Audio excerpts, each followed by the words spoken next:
રાજ્યમાં સસ્તા અનાજની દુકાનધારકો હડતાલ પર ઉતરી ગયા છે. અંદાજે 17,000 જેટલી દુકાનો સસ્તા અનાજની હાલમાં બંધ છે.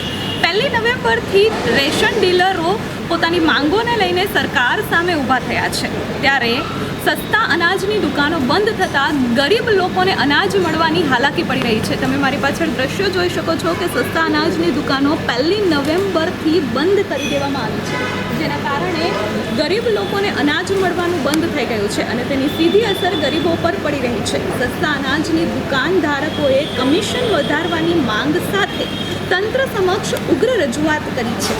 કમિશન પેટે રોજના માત્ર 200 રૂપિયા મળી રહ્યા છે, ત્યારે સરકાર પ્રતિ માસ 50,000 રૂપિયા કમિશન આપે તેવી રેશન ડીલરોની માંગ છે.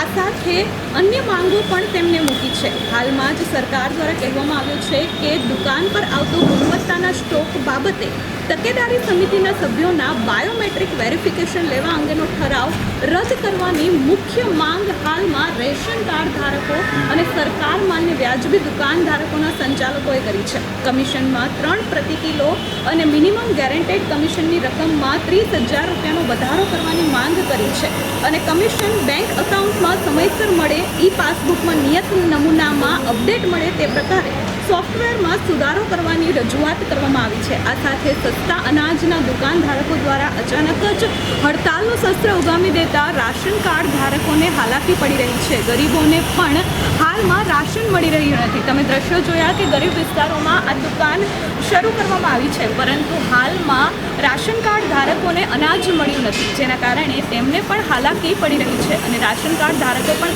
કહી રહ્યા છે કે સરકાર પણ તાત્કાલિક આ સમસ્યાનું નિરાકરણ લાવે, જેથી કરી અમને અમારા હકનું અનાજ મળી રહે.